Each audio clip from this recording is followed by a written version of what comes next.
സഭാ പാരമ്പര്യമനുസരിച്ച് വിശുദ്ധരായ യോവാക്കീമിൻ്റെയും ഹന്നയുടെയും മകളായ മറിയം ബാല്യകാലത്തു തന്നെ ദേവാലയത്തിൽ സമർപ്പിക്കപ്പെട്ടു. അവിടെ പ്രാർത്ഥനയുടെയും ഉപവാസത്തിൻ്റെയും ധ്യാനത്തിൻ്റെയും ജീവിതത്തിൽ അവൾ വളർന്നു. ഈ സംഭവത്തെക്കുറിച്ച് സംസാരിക്കുന്ന പരിശുദ്ധ പിതാക്കന്മാർ മറിയത്തെ ദൈവം ലോകത്തിൻ്റെ രക്ഷയ്ക്കായി മുൻകൂട്ടി ഒരുക്കിയ വിശുദ്ധ പാത്രമായി അവതരിപ്പിക്കുന്നു. പരിശുദ്ധ ഗ്രിഗോറിയോസ് പൊലോമോസ് പറയുന്നത്, മറിയാം ദേവാലയത്തിൻ്റെ നിശബ്ദതയിൽ ജീവിച്ചപ്പോൾ അവളുടെ മനസ്സും ഹൃദയവും ദൈവത്തിലേക്ക് പൂർണ്ണമായി തിരിഞ്ഞിരുന്നു എന്നാണ്. ലോകത്തിൻ്റെ കോലാഹലങ്ങളിൽ നിന്ന് മാറി ദൈവസാന്നിധ്യത്തിൽ ജീവിച്ച അവൾ പ്രാർത്ഥനയുടെ ആഴങ്ങളിലേക്ക് പ്രവേശിച്ചു. അതുകൊണ്ടാണ് ദൈവവചനത്തെ സ്വീകരിക്കുവാൻ അവൾ തയ്യാറായി.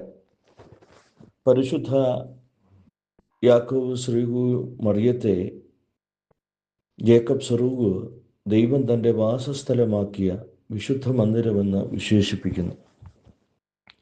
ദേവാലയത്തിൽ വളർന്ന കൊച്ചു ബാലിക ക്രമേണ ദൈവകൃപയാൽ നിറയുകയും സൃഷ്ടാവിനെ തൻ്റെ ഉദരത്തിൽ വഹിക്കുവാനുള്ള അതുല്യമായ ദൗത്യത്തിനായി ഒരുക്കപ്പെടുകയും ചെയ്തു.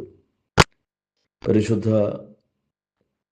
അപ്രിയും സുറിയാനി പിതാവ് മറിയത്തെ വിശുദ്ധ പ്രാവ്, പുതിയ ഹൗവ, ജീവിക്കുന്ന ആലയം എന്നിങ്ങനെ വിശേഷിപ്പിക്കുന്നു.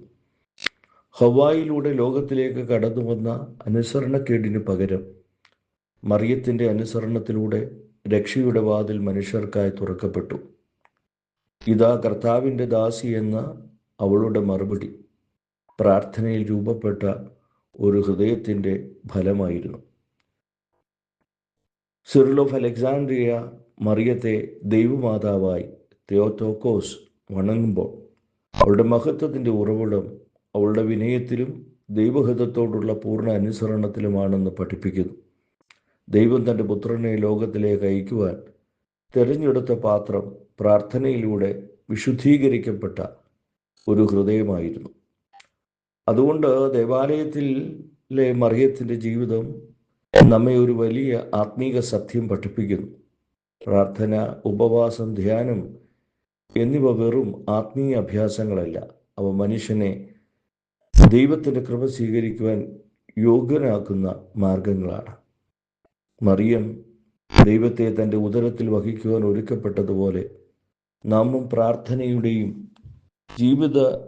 വിശുദ്ധ ജീവിതത്തിൻ്റെയും വഴിയിലൂടെ ക്രിസ്തുവിനെ നമ്മുടെ ഹൃദയങ്ങളിൽ വഹിക്കുവാൻ വിളിക്കപ്പെട്ടവരാണ്.